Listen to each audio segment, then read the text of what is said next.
Bio Savart का नियम। Physics चुंबक के अंदर, चुंबक टॉपिक के अंदर बायो सेवर्ट का नियम बहुत ही महत्वपूर्ण है। ये हर एग्जामिनेशन में 1 या 2 नंबर का आउट है, हमेशा आता। मैं इसको देखता हूँ UP board, CBSE board, ICSE board और सभी कंपटीशन प्रतियोगी परीक्षाओं में बायो सेवर्ट का नियम पूछा जाता है। अब अगर बच्चा इतना ही याद कर ले, आप लोग स्क्रीन पर देख रहे हैं, आप सारे लोग बोर्ड पर देख रहे हो, इतना ही अगर लिख देते हो तो 1 नंबर आपका पक्का है। आप लोग आंसर पेपर देखिए, बार बार ये चीज पूछा जाता है। बायो सेवर्ट का नियम, बायो सेवर्ट का नियम जानने से पहले इसके आगे वाले वीडियो में हमने आपको बताया था ओरस्टेड का नियम।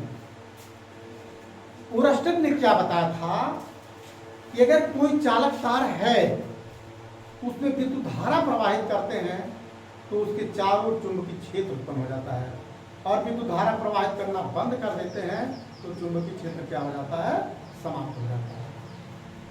उसी प्रयोग के बाद फ्रांस के वैज्ञानिक बायो तथा सेवर्ट ने सन 1820 ईस्वी में अपने प्रयोगों के आधार पर यह सिद्ध किया कि किसी धारावाही चालक के एक अल्पांश डेल्टा एल के कारण उत्पन्न चुंबकीय क्षेत्र डेल्टा बी निम्नलिखित बातों पर निर्भर करता है। क्या निर्भर करता है? ये जो फार्मूला लिखा गया है,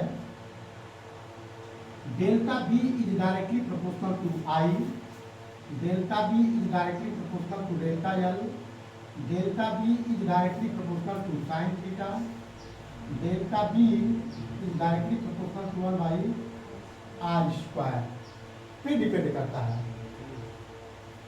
इन्होंने अपने प्रयोग के आधार पर बताया था कि धारावाही चालक के एक अल्पांश के कारण जो उत्पन्न मैग्नेटिक फील्ड होती है, विद्यार्थियों चाहे साधारण हिंदी हो चाहे साधारण इंग्लिश हो, इसको समझने में कोई दिक्कत नहीं है।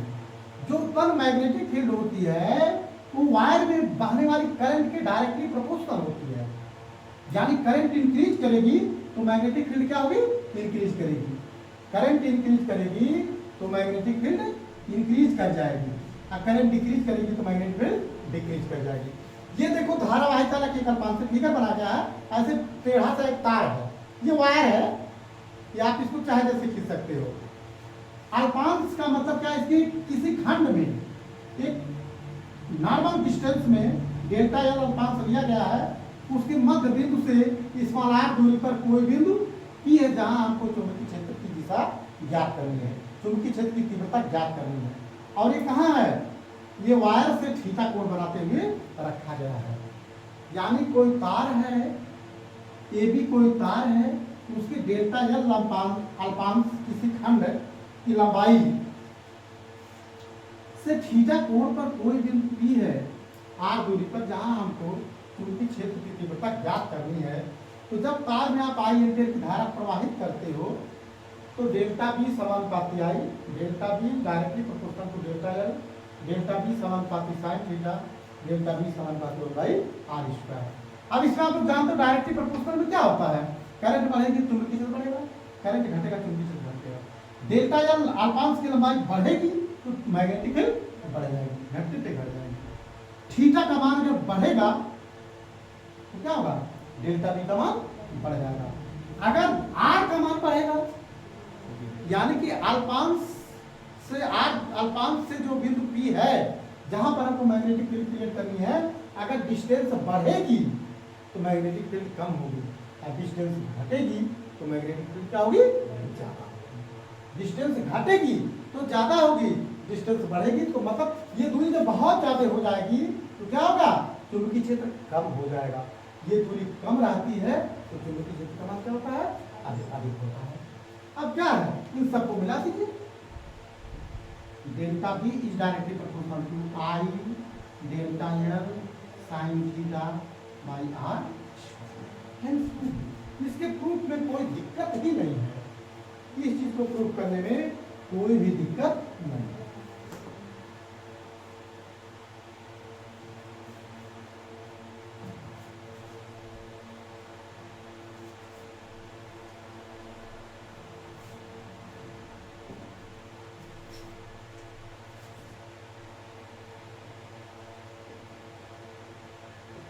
आई डेल्टा एल साइन थीटा। और आप लोग जानते हो जब डायरेक्टली प्रोपोर्शनल हटता है क्या लगता है, कांस्टेंट लगता है। Delta B equal to mu 0/4 pi I delta L sine theta by R square. अब यहाँ पे क्या क्या कौन कौन सी चीज क्या है इसको आप लोग देखिए। डेल्टा बी, उसके बाद आई डेल्टा एल साइन थीटा और ये आपका हो गया आर और म्यू 0। डेल्टा बी क्या है? डेल्टा बी आपका है चुंबकीय क्षेत्र, इंग्लिश में बता दे रहे हैं मैग्नेटिक फील्ड। आई क्या है? चालक में प्रवाहित धारा। चालक जो है तार है, चालक तार में प्रवाहित धारा करंट। ये क्या है? अल्पांश, अल्पांश की लंबाई। अल्पांश का मतलब कोई खंड है इसमें, ठीक है, अल्पांश की लंबाई। साइन थीटा इम्प्लाई क्या है? अल्पांश तथा बिंदु P के बीच का कोण। और R क्या है? दूरी। R है अल्पांश से बिंदु P के बीच की दूरी। अल्पांश से बिंदु P के बीच की दूरी। म्यू 0 क्या है? निर्वात की चुंबकशीलता। निर्वात की चुंबकशीलता।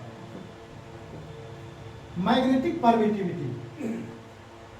कूलाम के नियम में आप लोग एप्सिलॉन 0 पाए थे और यहाँ बायो सेवर्ट के नियम में आप लोग म्यू 0 पा रहे हैं। तो ये आप लोगों का रिलेशन हो गया और ये आपका ये, ठीक है। तो ये आपका बायो सेवर्ट का नियम है विद्यार्थियों। अब इसमें क्या है, इसमें आप लोग थोड़ा विशेष पॉइंट लीजिए, रिमार्क।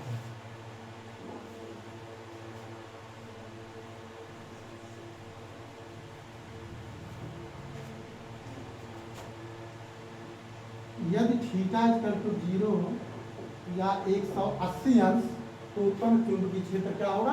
अधिकतम होगा। थीटा अगर 180 अंश है, 0 है, तो उत्पन्न चुंबकीय क्षेत्र क्या होगा? अधिकतम होगा।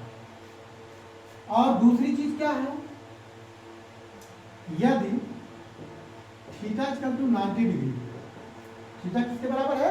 90 डिग्री के बराबर है, तो आपका delta B equal to mu 0/4 pi I delta L sine 90 की वैल्यू 1 डिवाइडेड बाई क्या हो जाएगा? R square.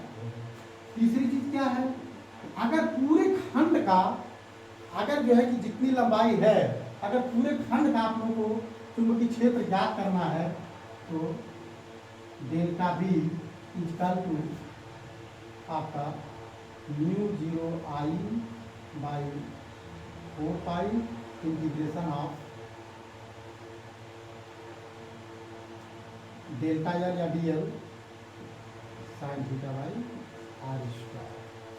ये होता है अगर पूरे खंड का, पूरा जो तार है, पूरे तार के खंड का अगर हमको मैग्नेटिक फील्ड ज्ञात करना है तो क्या हो जाएगा? Mu 0I/4 pi into delta L sine theta by क्या होता है? R square. अब हम आप लोगों को निर्वात की चुंबकशीलता के विषय में बताएंगे।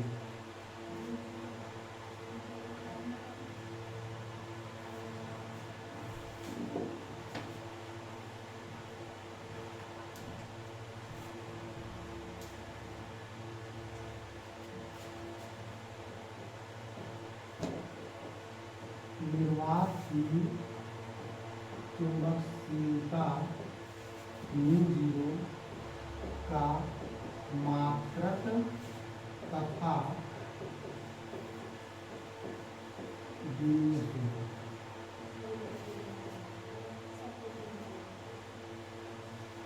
म्यू जीरो का मात्रक और विमीय सूत्र आप लोग देखिए। म्यू जीरो का मात्रक क्या होता है? मैग्नेटिक परमिटिविटी इसको बोलते हैं। क्या बोलते हैं? चुंबकशीलता को मैग्नेटिक परमिटिविटी, मैग्नेटिक परमिटिविटी बोलते हैं। और विद्युतशीलता को इलेक्ट्रिक परमिटिविटी बोलते हैं। अब म्यू जीरो का मात्रक होता है एम्पियर प्रति मीटर स्क्वायर। इंग्लिश में ऐसे लिखते हैं, ampere per metre square.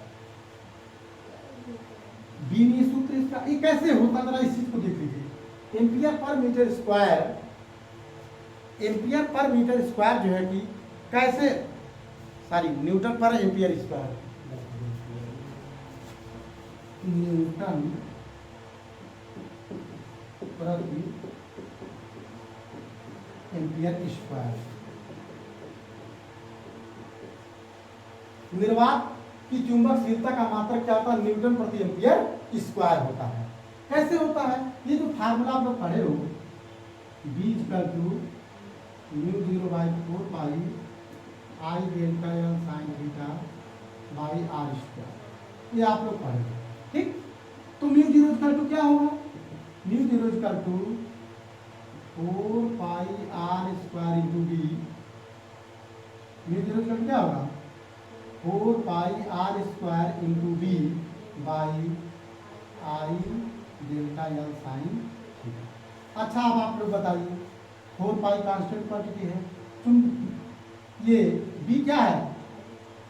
B है चुंबकीय क्षेत्र। चुंबकीय क्षेत्र का मात्रक क्या होता है? कल आप लोग पढ़े थे, न्यूटन प्रति एम्पियर मीटर, ठीक है। ये आपने एकदम आसान से लिखी, इसमें कोई दिक्कत नहीं है। न्यूटन प्रति एम्पियर मीटर। और ये आपका क्या है? ये दूरी है, दूरी का मात्रक क्या हो जाएगा? मीटर स्क्वायर हो गया, डिवाइडेड बाई करंट का मात्रक क्या होता है? एम्पियर होता है। लंबाई का मात्रक क्या होता है? मीटर होता है। साइन थीटा का मात्रक कुछ नहीं है। अब आप इस चीज को देखिए, equal to newton into metre square by ampere square. देखिए, newton metre square by ampere square into metre square. ये दोनों कट गया, क्या हो गया? न्यूटन प्रति एम्पियर, ऐसे लिखते हैं न्यूटन, आसानी से। बहुत इंपॉर्टेंट है विद्यार्थियों, कोई दिक्कत नहीं है। अगर आप इसको लर्न कर लिए हो तो तभी अच्छी चीज है, लर्न हो गया तो अच्छी चीज है। अगर नहीं लर्न होता है तो इस तरीके से आप लोग इसको निकालने का ज्ञान रखें। देख लीजिए, इसको स्क्रीनशॉट ले लीजिए, समझ लीजिए, बहुत इंपॉर्टेंट, बहुत ही आसान होता है।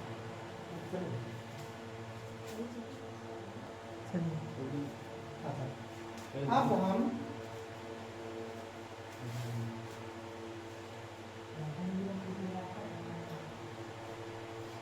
इसका विमीय सूत्र आप लोगों को बताएंगे।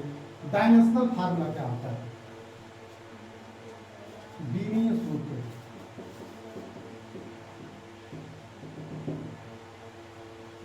न्यूटन का सबको याद है mLT माइनस 2, और एम्पियर का क्या होगा? ए स्क्वायर होगा। तो mLT पर माइनस 2 ए पर माइनस ए होगा। म्यू जीरो की वैल्यू क्या होती है? म्यू जीरो का मान 4 pi into 10 to power minus 7 newton प्रति एम्पियर स्क्वायर। ये म्यू जीरो से संबंधित बात है, ये सबको लर्न होनी चाहिए। तो बायो सेवर्ट का नियम बहुत ही आसान चीज होता है। अब बायो सेवर्ट के नियम को इस तरीके से हम लोग समझ लेते हैं। विद्यार्थी, बायो सेवर्ट का नियम होता है, इसको आप लोग खूब ध्यान से पढ़िएगा, समझिएगा। लाइक, सब्सक्राइब, कमेंट, शेयर कीजिएगा। कोई दिक्कत होगी पूछिएगा। अब सुनाएंगे, अब दिखा रहे हैं आपको। अच्छा, तो करिए।